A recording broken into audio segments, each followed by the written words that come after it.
Attention Sleepless Knights. Thank you for consuming this OSI 74 product broadcast, live from the Black Knight satellite.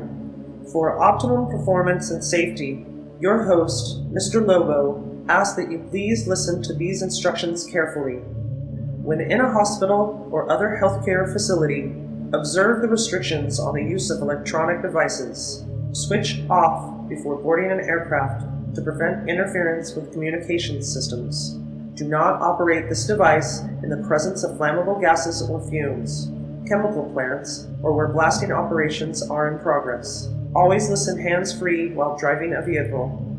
Failure to observe these instructions may lead to immediate termination. It's time now for the show to begin. Thank you. Have a very pleasant evening.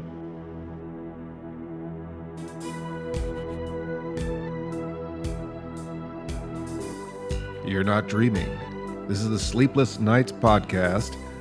I'm your host, Alan N. Smithy. Wait, you're who? Alan N. Smithy. No, you're not. Yeah, I am Alan N. Smithy. I may look like Mr. Lobo. Does this mean I'm doing another show by myself? No, you're not doing another show by yourself. Are you in my mind? No, I'm really here. Are you... Ow! You're supposed to pinch yourself if you think sorry. you're hallucinating. You don't pinch the hallucination. But if the hallucination says ouch... Anyway, Mr. Lobo and I guess a duplicate, a doppelganger of Paul Sanders are at the Greater Philadelphia Comic-Con. I thought we established a long time ago you do not want a duplicate of me. We're already on like a fourth generation. Fourth right? generation. This is like multiplicity. Yes, you're lucky he can form complete sentences. Wait, which version am I? We can't, that's classified. We can't tell you that. Okay. So we're going to be beaming over to the Greater Philadelphia Comic-Con. Now, Greater Philadelphia is not in Philadelphia. It is sort of in the suburbs in Oaks. Beautiful Oaks, Pennsylvania, at the Greater Philadelphia Expo Center, which is this big aluminum and concrete center where they basically have RetroCon and a lot of other conventions. Isn't it great, locally. Philadelphia? It's greater. No, but the show is Great Philadelphia Comic Con. I don't think it's great because... Is it called Great Philadelphia? Yeah, because their original show was in Allentown, and it was the Great Allentown Comic Con. Okay, but this one is not. This is not technically Philadelphia, though. No, I mean that's Greater Philadelphia where it's being correct. held. So then we're getting extra confusing if it's the Great Philadelphia Comic-Con in Greater Philadelphia. But Mr. Lobo is at the Greater Philadelphia Comic-Con. It's the Great Philadelphia Comic Con. Oh, interesting. The Great Philadelphia Comic-Con is in Greater Philadelphia. Correct. And does that mean that when it was in Allentown, it was just in Greater Allentown? That's why they just carried over the Great into the New? I suppose. I'm confused now. If they had to bring something with them, I guess they couldn't bring it to Philadelphia and call it the Great Allentown Comic Con anymore. I guess it would be confusing. Miss Mittens, what do you think? Oh, okay. Well, that's a different perspective. I didn't understand a word she said. So we are going to be, I guess, transmitting, switching transmitters, sending Sifford signal, smoke signals. Now, which button is that? I don't know which. Not the blue one. Not the shiny red button. You don't want to press the red button. the shiny, jolly, candy-like button. No, because we could erase our existence, and we only we just format the hard drives. We don't have two. We only have so many Pauls and Lobos to spare. The former would be better than the latter. We have a crisis of infinite Lobos. Crisis of infinite Lobos. But one of our Mr. Lobos is at the Greater Philadelphia Comic-Con at Carlos Borloff's table. You know Carlos Borloff? Who? Boris? Yes, Boris. Yes, hapless jerk-off, as we sometimes call him, not to his face. Now, what if he listens to this podcast? He won't. He won't. He can't sit still long enough to listen to a podcast. But he'll be on it. Okay. We'll try to interview him and maybe on later podcasts. Okay. Or a clone of him. But for Right, right this show's now, going. Mr. Lobo is going to be talking to Sleazy P. Martini, who is also at Carlos Borlov's table. Now, it's not actually Sleazy P. Martini, but Don Drakulich, who looks incredibly like Sleazy P. Martini. Who? Have we met him before? Yes, you have. Yeah, when you filmed the promo for OSI, where Mr. Lobo, Carlos Borlov, and Sleazy are in the diner. Oh, that must have been clone number 1. I don't remember. Okay, maybe that wasn't. Maybe you that that. filmed Maybe that. that's why I don't have memory problems. It's just because If you it's watch different OSI me's. 74 on Roku hashtag plugged, there is a promo with animation of the eyesore monster. Need more stuff. Yes, more stuff. We asked the question is asked, what do we need to do on the channel, and the answer is More stuff. more stuff, and that's what we're going to be doing. Whatever happened to the rest of that footage? There's like a half an hour of footage. I know there is a lot more stuff that we haven't seen. It's only like a 30-second spot. I know. Spoilers. I just wish if we could. This ties back to my comment a couple podcasts ago Yeah. where we just collect a lot of files. A lot of footage, and if we had nothing else to do but to prepare a video for you, man, there'd be a lot of video for you guys to see. So that's a good prompt for people to support us on Patreon. Yeah. And get us out of the ghetto so that we can make more video. Okay. Get editing and get slogged through all that video that we've shot and make something out of it. Now, I don't know what hand gesture I have to make to send you down there, so I'm going to do this. Oh, no, don't do that. No, Paul, that is foul. Paul's making all kinds of hand gestures. It became a dinosaur or something at some point. But we are, I guess, going to be transmitting the signal from Greater Philly. We're going to be switching here at the switch box. Paul's going to pull a few levers and turn a few knobs, and we will be back, or maybe we won't be, but you will be at the Greater Philly Comic-Con. You're not dreaming. We are here at Greater Philly Comic-Con. Boy, oh boy, a lot of people, a lot of crowds. We're set up here on a corner booth. It's going to be a big kind of an OSI reunion. We have Carlos Borlov and Mr. Lobo, and sitting to my left right now, a legend, industry legend. Really? Yes. My own mind only. Don Drakulich, otherwise known as Sleazy P. Martini from the universe of GWAR. Yeah. Intergalactic rock. Are they an intergalactic rock band, sort of? They are, you know. Can you get closer? Closer to the I will mic, get please. closer. Don, I'm sorry. I'm closer now. Intergalactic, they landed in Antarctica. Yeah, here's the thing about that, right? Yeah. So this is what happens when two people shoehorn their ideas together. Okay. And compromise, right? Yes. Hunter Jackson wanted him to be space pirates. So they were from outer space. And Dave wanted him to be a metal band from Antarctica. Okay. So how do you bring those two ideas together? They're from outer space, but they crashed in Antarctica. They crashed in Antarctica, and Sleazy found them, right? Right, they were frozen in Antarctica, and then Sleazy. Now, what was Sleazy doing in Antarctica? Sleazy was on the run from the, I believe, the U.S. government, the IRS in particular.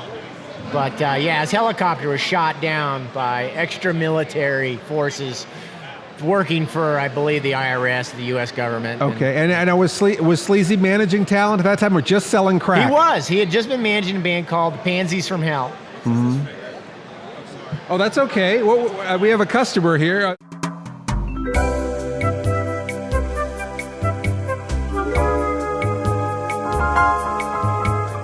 Someone is at the table here trying to buy some merchandise. He's haggling hard. Haggling hard. We learned that last week, is once you run the mics, then you start making sales. Yeah. The microphones attract customers somehow. As soon as you turn the mics up, as soon as you do something that you have to not pay attention, then the audience is interested. It's that way with girls, right? As soon as you have a girlfriend, then other girls suddenly take interest in you. Right, and because we're talking to our audience right now, the people here are getting jealous. Right, They're exactly. like, hey, don't talk to them, look at me. So Sleazy finds these Antarctic alien rockers. Do they know they're rockers yet? No. So that's the thing. So he has some ideas about what he can do with them in his mind. So he lures them back to New York City somehow with with cocaine is the bribe, crack cocaine is the bribery. And he has them holed up in his apartment for a while, and he's trying to figure out, well, what can I do with them? And it kind of follows the Spider-Man mythos, basically. He thinks, well, they're big and ugly and strong and tough, but I'll make them into professional wrestlers. And he tries them out in wrestling. In fact, that's kind of what this story is about. Oh, okay. And they don't understand how to fake a wrestling match. So they just start killing. Yeah, uh-huh. They figure, that's what they start killing they the other don't wrestlers. understand the rules. Yeah. Mm-hmm. This guy's attacking me, and that's the way they deal with things normally. So. Well, that's good that's at least in the comics, because I always felt there should have been a movie or something with all of this happening. Absolutely. I want to see, though, like, I don't know, Harry Dean Stanton play me or something like that. He's dead, so that's too bad. I don't think he is dead. No? Maybe I don't think Harry Dean Stanton's dead yet. Or James Woods. He'd be good as Sleazy P. I think Martini. you could still be Sleazy. Well, thanks. I appreciate that. But Yeah. I'm thinking, let's start with clean slate and just recast everything. With the top dollar, Disney Marvel style production. Yeah, I'm trying to. Those guys seem a little long in the tooth. I think you have to find some fresh. That's what I'm thinking. Fresh and young. I'm okay with that. As long as I get. I'm trying to think as long who as would. I get a small percentage. Maybe like Steve Buscemi could be That's Sleazy. a good one. I like that. But Steve maybe even Buscemi he is isn't Sleazy. contemporary enough. I'm not sure. Maybe if Val Kilmer was to make a comeback and get healthy again, he would be good. I know Val Kilmer would be a great Val Sleazy. Kilmer could do anything. If he could be he Jim could do Morrison or Doc Holliday. or that Doc performance was Holliday, he awesome. can be Sleazy P. Martini. So I'll be a Huckleberry. So Sleazy began as this sort of side character in the GWAR universe, right? Well, he was there pretty much. As soon as the mythos came together, he was already there. Yeah. But initially, he was called Sluggo P. Martini. Okay. And we had two other people try to play him on stage. And it just wasn't working. Yeah. I'll put it that way. Yes. And okay. so, then I said, I'll play him. And Right. then I took him and I added the word, I changed the name to Sleazy, and from Sluggo to Sleazy. Yeah. And I took him in that basically Tony Clifton direction. Yeah. Which I realized later I'd forgotten about Tony Clifton. And then when I noticed how the character evolved, I was heavily influenced by that Tony Clifton character. Well, there was also, I think, there was kind of the lounge singer sort of, with the giant pompadour. Right. I don't know where that trope starts, but I think. Well, it seems like Elvis kind of really I guess starts that's where that trope is. Because that's what people would But frequently your compare me to. pompadour is like the ultimate. Esquivel, perhaps? Maybe? Ultimate No? mega pompadour, Now, how big is that pompadour that is part of your character? I don't know. I wouldn't have any dimensional measurements, but it's pretty heavy. And you have to wear a 5-pound weight to counteract a 5-pound wig. So it's a 5-pound So it's about wig, 10 pounds on my 10-pound head. rig. 8 to 10 pounds on my head. It's That's- really tiresome. That must On the neck and on the hairline. The Wow. hairline, it puts a lot of pressure right there. And then the suit is made out of what? Speedboat? Is it a speedboat cover? Marine upholstery. Upholstery. Cover, yeah. So this sort of like metal flake. Like something you would see on a pimp's boat. Vinyl, metal flake. Crack dealer's boat in a yeah. rap video. This Okay. is what. So speedboat upholstery suit. Yeah. And then giant chains, giant gold Plastic. chains. Just that kind you buy at a. And then elevator shoes. Well, it was Right? originally I had nice big ones with mirrors on them, and those are Yeah. the best. But that stuff just kept breaking, and once you get about 3 inches, then you're really kind of taking your life in your your hands when you're walking around. Yeah. And I'm already 6'3", so that's kind of wasted. Once I'm once I'm over 7 feet, it just Right. gets ridiculous. Now, do kinda. you smoke cigarettes for real, or is just the character? On stage and in my show? Yes. Okay. Yeah, I smoke cigarettes for real then. And that now does that get so if you're I'm not. I hate to break this to you. I know I'm Yeah. gonna sound like a total wimp, but I'm a mouth smoker, Oh, okay. So, you know.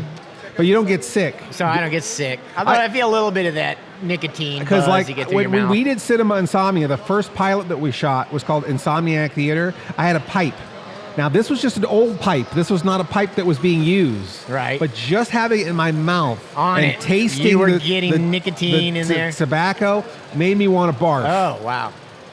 I'm not a nicotine fan in general. I'm Yeah. the kind of person who did inhale smoke Yes. and never really liked the effects and certainly never got the smoking bug. I don't have to worry about that. Because you can't imagine Sleazy without a cigarette, I don't think. Not really. Yeah. I was thinking, imagine him today, though. I was thinking, you know Yeah. what? If I have to, I could switch to gum. That's pretty sleazy, too. In I fact, guess that's sometimes true. gum is sleazier than cigarettes. Depends on where you stick it. Yeah. We're going to stick some gum on our microphones here, and we're going to come back and we're going to have more Sleazy P Martini after this quick commercial break. Attention Games Warrior, begin! The name for your games, Circuit City. Plug in and save on Beavis and Butthead. Save on Mortal Kombat 2. Save on Donkey Kong Country. Become a Games Warrior. Buy one game and get $5 off the second. Remember the name for your games, Circuit City! And we're back. We are still here at Greater Philly Comic-Con. I'm here with Don Drakulich. We're talking about Sleazy P Martini and GWAR, intergalactic rock band. And so you were there from the beginning. You were involved with the fabrication of a lot of the gear and the monsters, the creations. I made a prop for the very first, I guess you'd say, official GWAR show.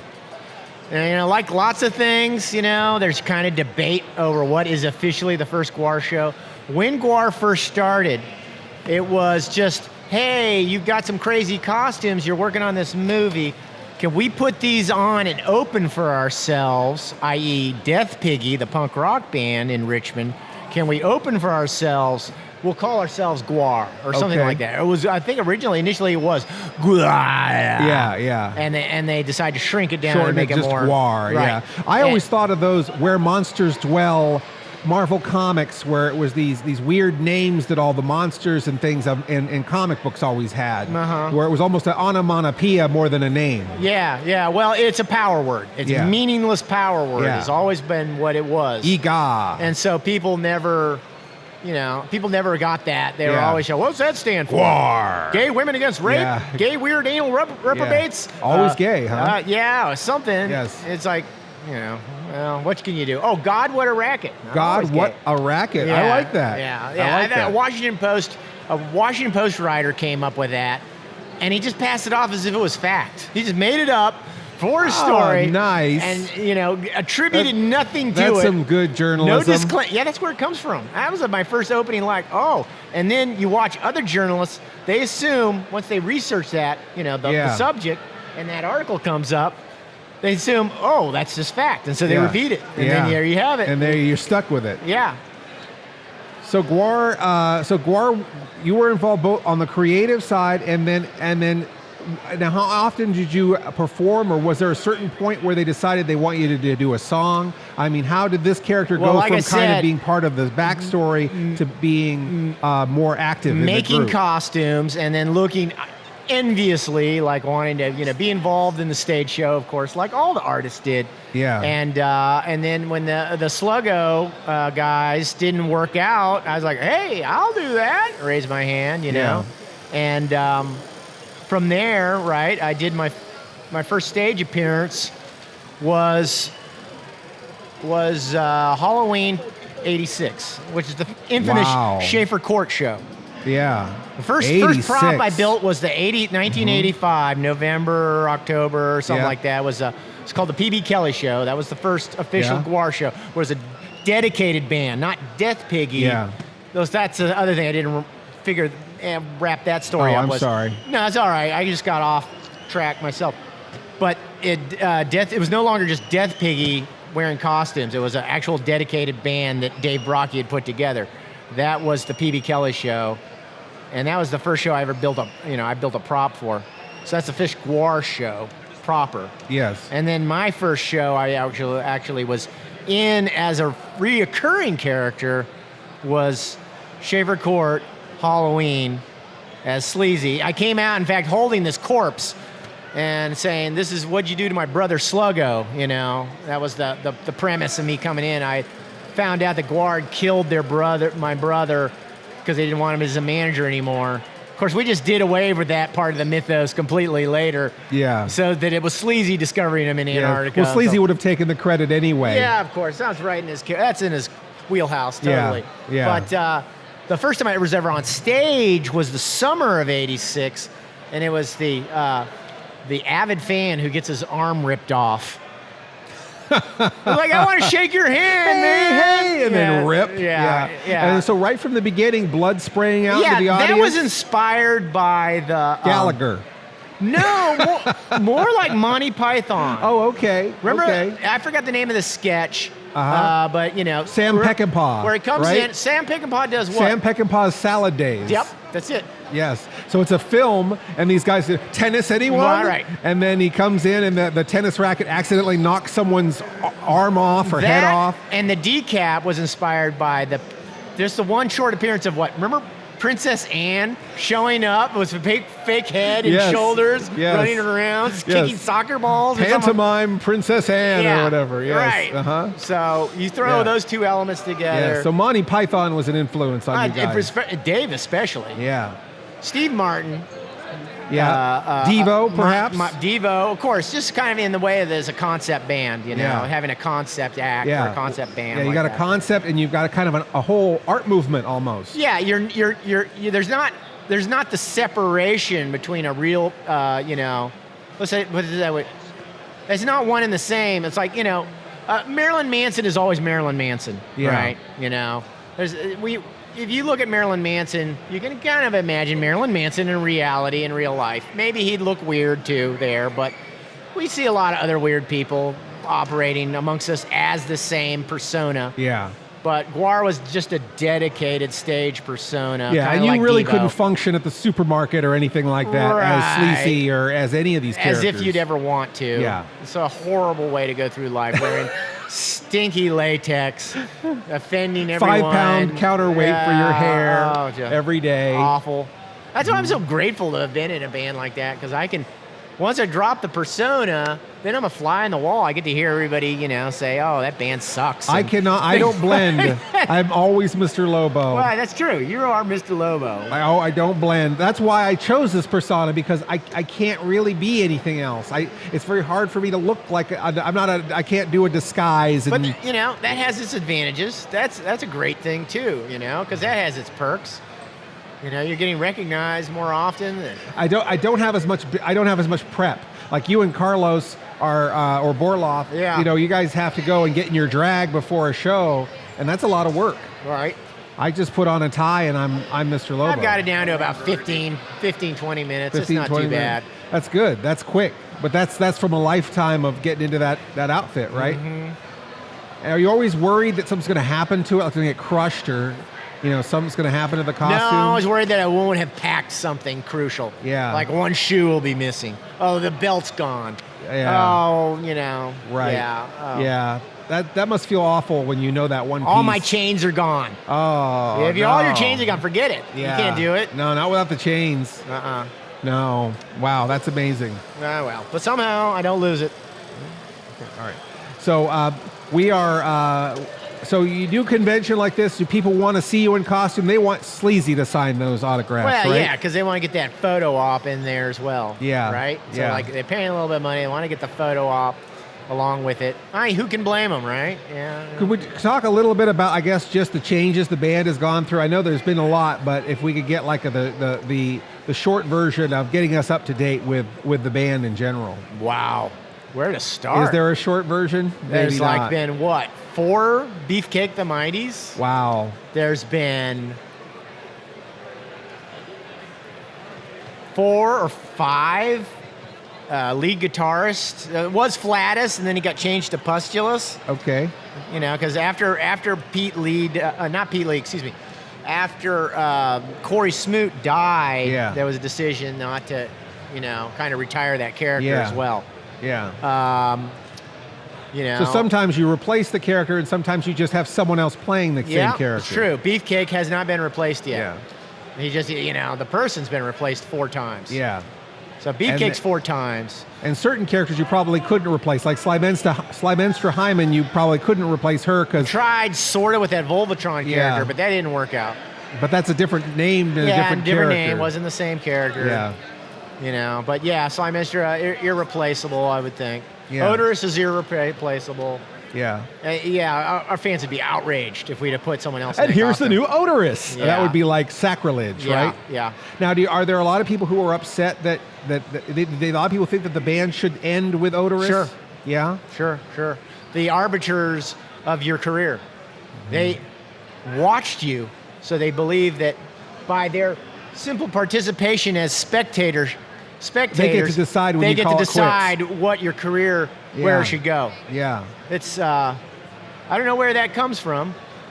Entitlement? I see them in fan entitlement. I see that in sports. That's a stranger to this place. I see that in sports all the time. Yeah. The parallel as Michael Jordan as a Washington Wizard, never. Oh, Joe Montana as a Kansas City Chief, I just can't see it. Whatever. Yeah, unfortunately, I think when you're a fan, there is you get that vicarious, like you feel like you're part of it, right? And then when it doesn't go the way you think it should go, suddenly you think it's going wrong. Yeah, right? So you turn against it. So you turn against the thing you love, like a punk. Instead of just letting it go. Yeah. Like it's what I did. Just stop buying the album, and then someone else can buy the album. I love Devo, and then after New Traditionalists, I kind of like what?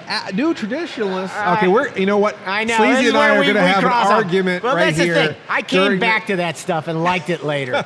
Sleazy and I are going to fight over Devo here during the break, and we're going to come back to New Traditionalists. So I'm going to force Sleazy to like New Traditionalists. We'll be right back.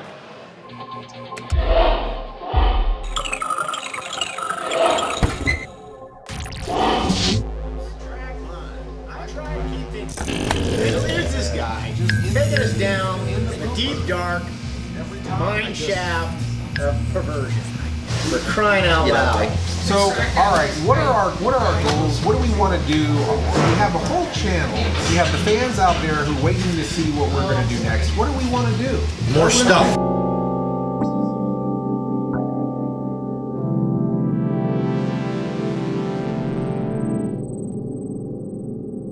Old Sleazy is here to keep you off suicide watch by making this another tolerable Friday night. Yes, we've got it all here tonight. Sound, colors, pictures that move. Everything that you could want from a bum fight video without all that icky, guilty feeling afterwards. I thought this was called Crippled Masters. How is this guy crippled? Can he wipe his own ass is what I'd like to know. Not that I would want to see it. I hope this guy found a nice, secluded phone booth miles away from any bulldozers. I doubt if there's any noisy, slow-moving bulldozers. Ah!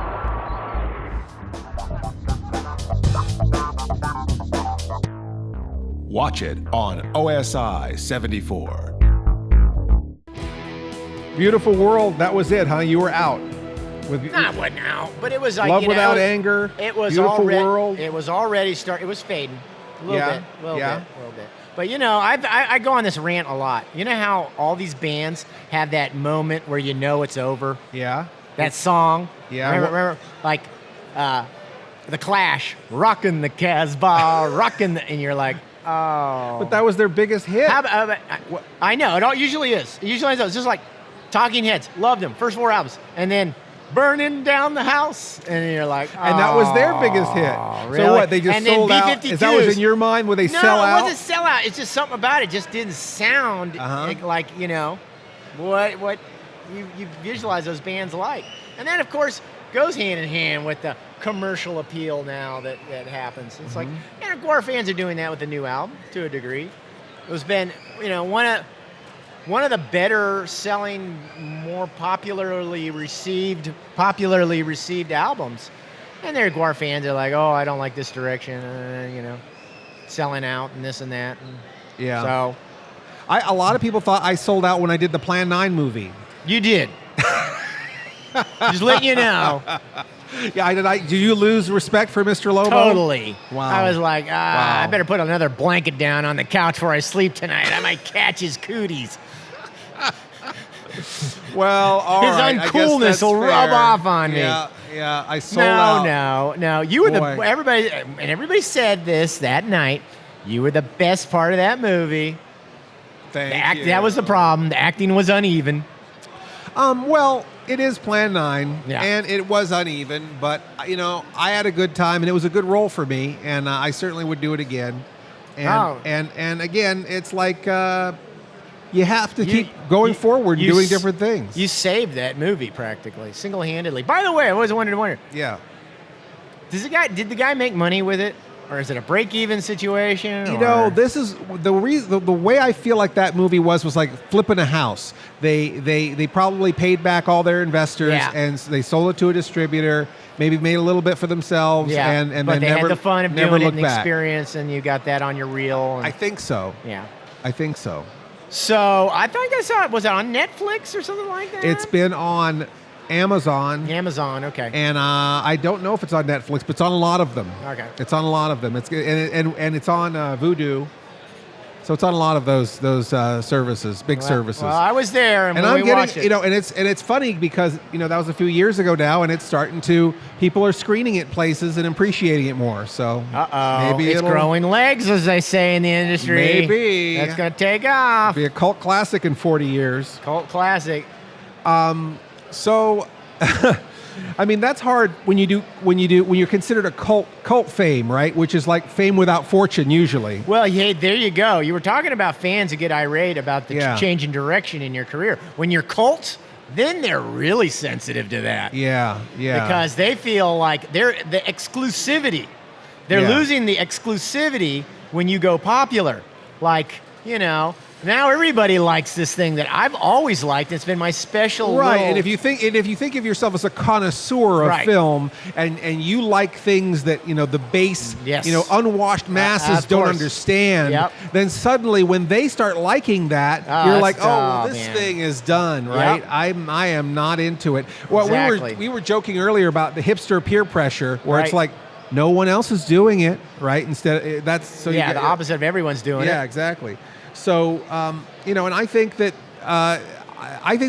you're still a slave to convention. You're still a tool if you dislike something because it's popular. That's the same trip as liking something because it's popular.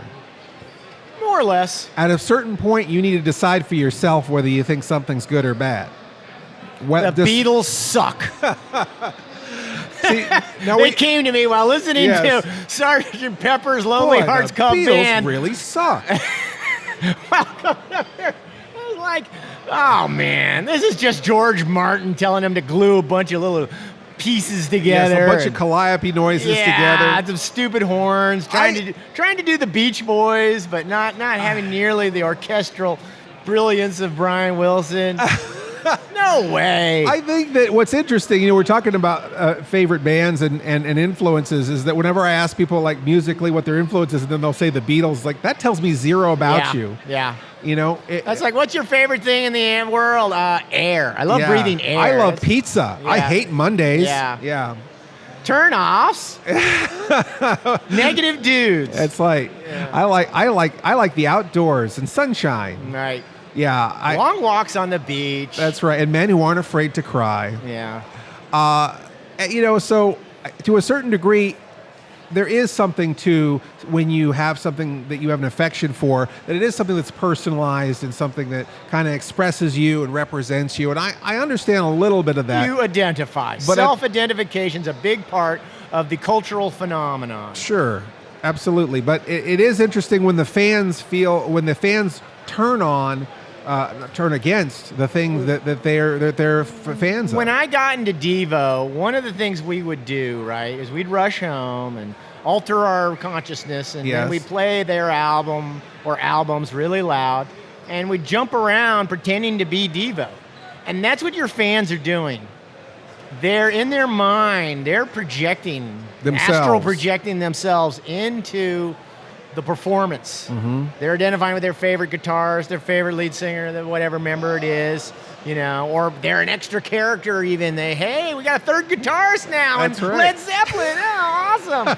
Hey, everybody, so when that gets disrupted, when you disrupt that, Yeah. like you get rid of their certain favorite element, then the reaction can be more than negative. It can be like vehement. Yes. And speaking of which, right, when I posted a Roku how-to to put GWAR TV on, you know, how to subscribe to Yes. Roku TV, and Hashtag plugged. There was plenty of fans. GWAR TV, add it to your Roku today. Right. Exactly. I was trying to do that, but anyways, so like, you know, it says 70,000 people reached, you know, Yeah. and like I was saying to you before, even if you got 1 in 10,000 people, Yeah. you know, are rabidly against you now because Dave Brocky has passed on, and don't feel free to express themselves about it. That's 7 real nasty letters on your Facebook page. How dare you sell out? Yeah, it was. Fuck you, Sleazy P. Martini, you washed up has-been. And then from there it went on. And the funny part is, like, that's fair. I'm washed up. Wow. I would like to sell out, but what I'm selling, no one's buying. But I'm still trying. So Yeah, well, you know, you have a right to make a living just like everyone I would else. like to. I know. I always think it's funny, you know, we've got a couple supporters on Patreon and other places who are both my fans and your fans, probably because of OSI 74, hashtag plugged. But people who think because I don't think anyone thinks Mr. Lobo is sexy, but people think Sleazy is that sexy. Is weird. I mean, does that bother you that people are attracted to that character? I don't know about bother, but yeah, I'm off put, or I'm verklempt about it. You know, but you know what? That's I hate to say it. And maybe go sexist now. Yeah. But that is an insight into the female psyche. Girls like bad boys. Bad boys, and he makes no apologies. Yep. Powerful, Yep. not wishy-washy. Yep. Knows what he wants. Yep. Everything I'm not. And that's probably why, you Hold know, on, he does Paul, better I'm not than I do. understanding your hand signals. minute. Okay. Right? No, No? just this is one. One. Don't add zeros. And what's that finger doing? Yeah, is it 10 minutes? Is it one? Damn it. One. All right, One, okay. one, Just one is the one finger, one. and then C is 30 seconds. Are we at 30 seconds now? We are now. Are we wrapping this up for good? All right, we're Not for wrapping good. it. You still got one more segment. Oh, one more segment. Oh, okay, great. So We can wax eloquently we've got more one about more this segment weird with. Sleazy P. This is exciting. Sleazy P as a sex symbol phenomenon. Sleazy P that is no a one sex can figure symbol out. that no one can figure out. We will be back with a very sexy Sleazy P Martini right after this. That our guests on the Headbangers Ball tonight are GWAR! Pearl Jam! No, it's GWAR. Odorous Youngest and Slymenster Hyman. And I was able to attend the wonderful GWAR show in Los Angeles with the Dickies about 3 weeks ago. And before the show, you let some of the wonderful GWAR fans come up and just prove what How stupid they really exactly. are, basically, yes. And when I was there, one guy set his hair on fire. And what are some of the other things that the typical GWAR fans will do before a GWAR show just to be on stage? Mutilate their genitals, kill postmen, slaughter the family pets and bring them in a nice tasty souffle down to the show. It's all a big thing so we can get victims for our world maggot, which crashes up out of the stage at the end of the set and devours the entire studio audience. And these are type of the things that what can a GWAR person that's never been to a GWAR show look forward to? Because there are some people Being out there that fed have to never the seen. world maggot this year, you see, we are trying to get home to our home worlds. Yes, we're trying to escape your miserable planet once and for all. I think the average person who hasn't seen GWAR before and comes to one of our cannibalistic and mutilation blood orgies can expect defilement, debasement, debauchery, and, of course, a deli tray afterwards. And I know a lot of people, we're going to play your video, Jack the World, a little bit. Oh, and a good. lot of people are real curious if they're planning the GWAR Unplugged record soon. Is that coming out? Well, that's all of you people here at MTV. This is the only show that's got the guts to have GWAR on it. GWAR Unplugged. It's going to be great. We'll be back with more GWAR and Headbangers Ball. Stick around.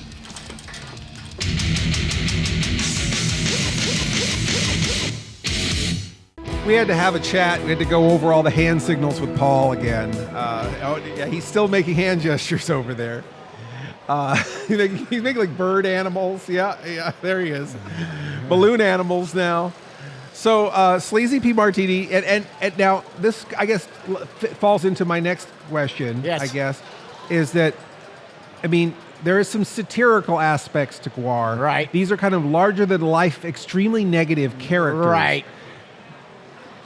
Some of your fans are not in on this humorous aspect of Well, these it's hard characters. to say, isn't it? That's kind of the measurement of intellect, right? Mm-hmm.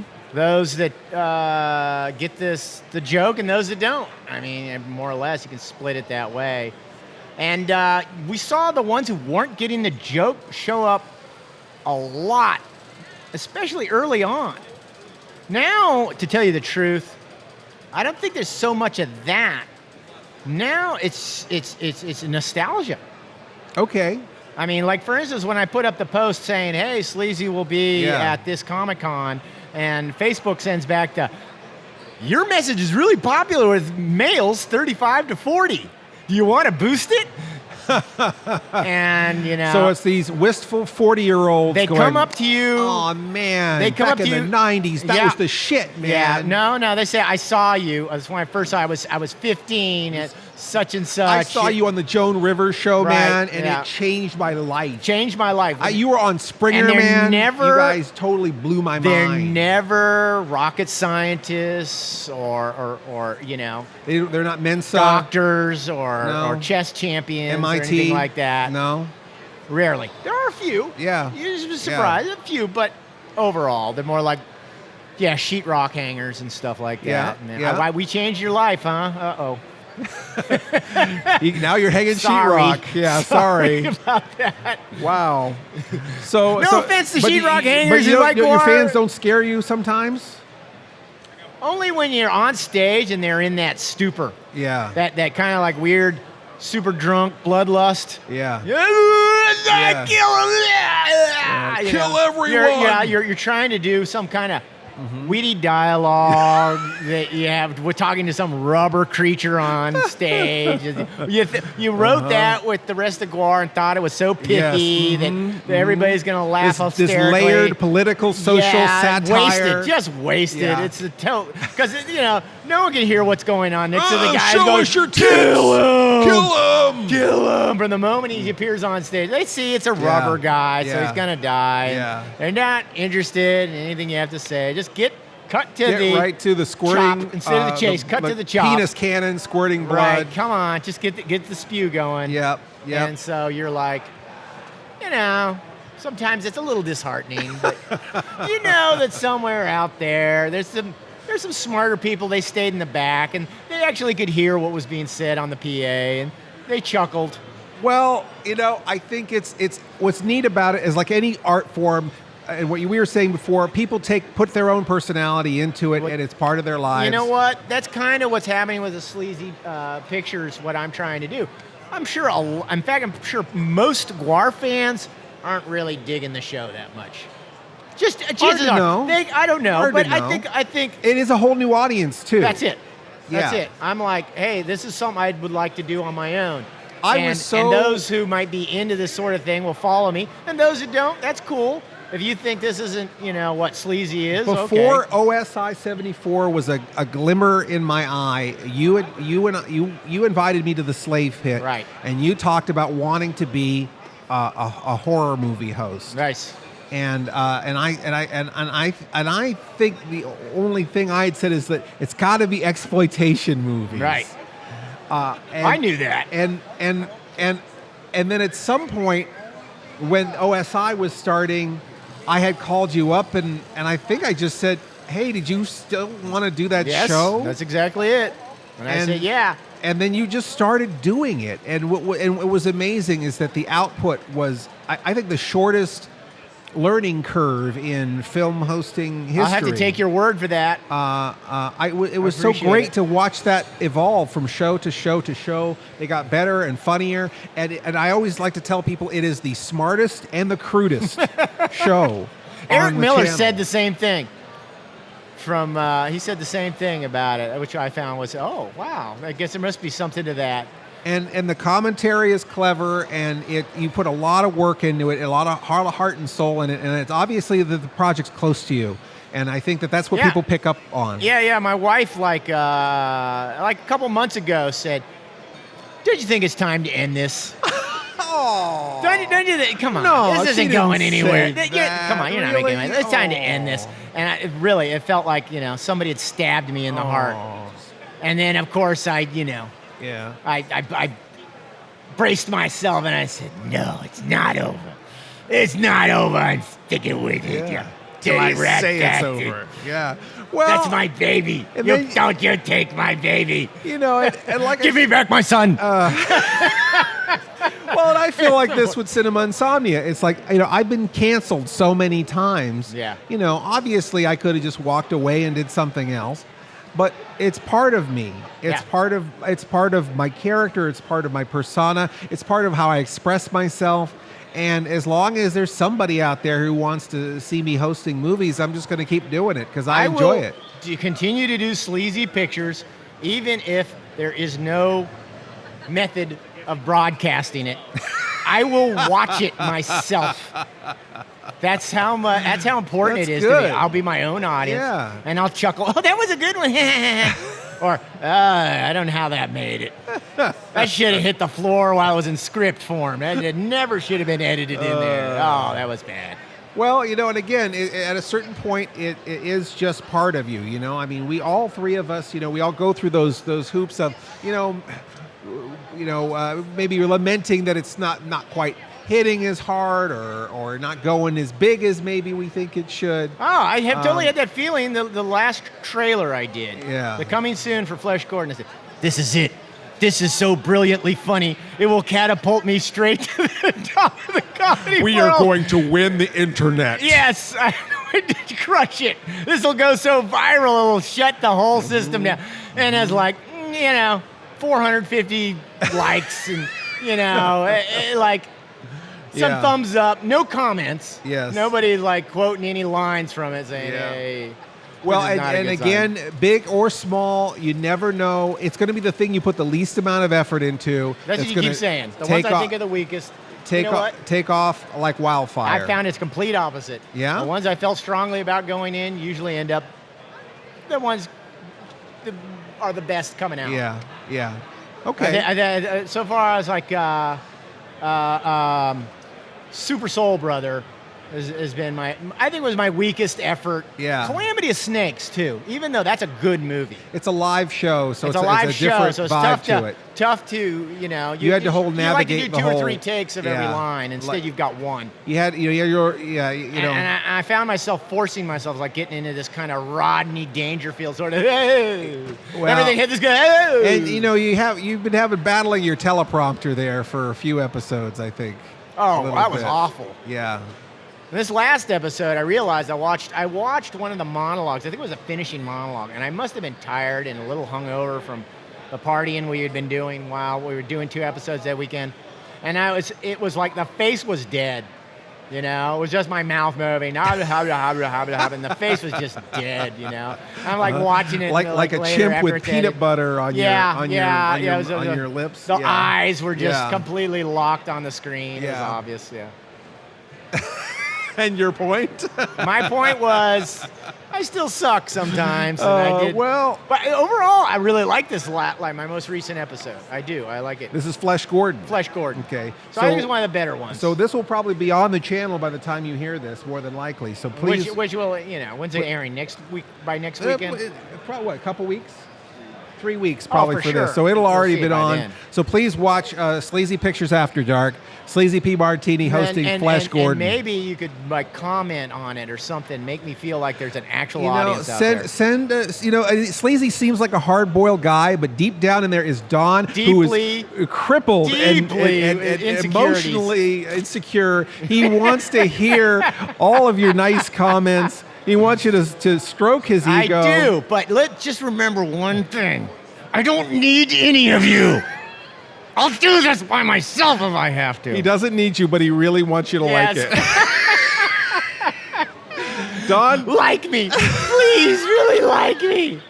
Don, thank you so much for being All right, on thanks. Sleepless Nights. We're going to throw it back over to Paul in the studio. Okay. But thank you for being on the podcast. yeah, it's This was fun. very enlightening. Maybe you can come join us again sometime. Absolutely.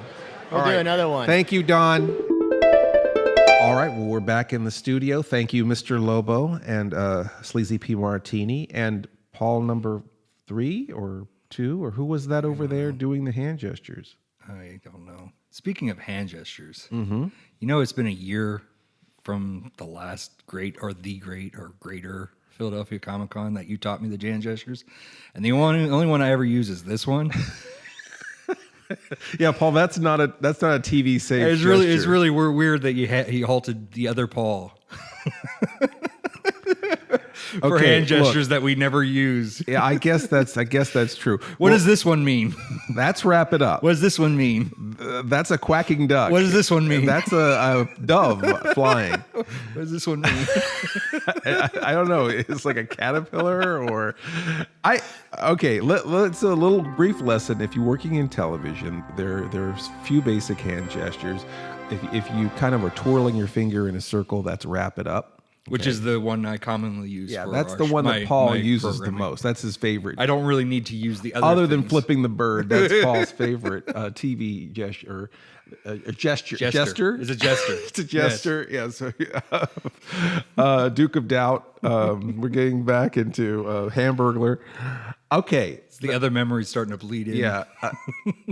Then there's the counting down. If you do with your you put your hand out and then you count down. You show 5 fingers, 4 fingers, 3 fingers, 2 fingers, and then on the 1 you point at them because that's their action. You don't say 1 or even show 1 because it's too late. You don't need to count a 1 second. Right. If you got because one, of the live stream, you don't want the 1 bleeding into your audio. Yeah. And then the 1, if you got your 1 finger up, that's really 1 minute. This one? No, not that one. 1 finger is 1 minute, and then if you make the C, okay, if you make the letter C with your Big hand, Mac. yeah, it looks like you're holding a sandwich. That is 30 seconds, and the reason that is it used to be in the old school, like in the 50s, they would show a full circle with 2 hands, 2 C's put together to make a 1 minute. So that was the old school 1 minute, is to make a circle like that. But really, you can just show 1 finger for 1 minute, and then you can show the C for 30 seconds. And then when you get down to 5 seconds, or maybe you could even do, you could show 10 if you want to. But 10 fingers, 9 fingers, 8 fingers, all the way down to 2, and then point action, and then or whatever, or the you could cut, which is just a sort of like slit your throat, slit in the throat with your fingertips. So there you go, a little lesson. Right. I guess we sort of and like the common one I use. And is now the you hurry up. know. Now you know. So this is Alan Smithy Explains. This could be Alan Smithy Explains. So now it has to be Paul, Sir Bestow reacts. Sir Bestow 4 reacts. 4? Am I 4? I don't know. What's the tattoo on my wrist mean? It means you just got off a rail car. All right. I think it's time for this. I think you're right. No, Holocaust humor always means it's time to go. All right. So thank you so much for listening to the Sleepless Nights podcast. Next time, hopefully, it will not be Alan N. Smithy. It will be the real Mr. Lobo, who actually is a little bit more on the ball, I guess. And maybe poll number 7, but I don't know. All right. Well, with that being said, and then maybe, I don't know, I guess we'll do another celebrity interview perhaps next week. You have been listening to the Sleepless Nights podcast, or should we say pODDcast. pODDcast. Emphasis on the odd. Our theme is by Mars Homeworld at Dead House Music. Our opening announcement is by Ophelia Necro. She does a radio show called Suicide Watch. And you could reach Mr. Lobo at cinemainsomnia.com, or find me on YouTube, YouTube/Mr. Lobo. MISTERLOBO. Mr. Lobo on Facebook, Facebook/MR.LOBO, or on Twitter, at Mr. Lobo, MISTERLOBO. Or you can find myself, Paul Sanders, or better known as Bestow TV, at Bestow.tv. on YouTube /Bestow TV, on Twitter @BestowProd, P-R-O-D, and on Facebook, Bestow TV. If you want to place an advertisement with this podcast, and gosh, why wouldn't you? We could be talking about you right now. Contact us, Mr. Lobo at cinemainsomnia.com. That's MRLOBO @CINEMAINSOMNIA.com. Or support us on Patreon.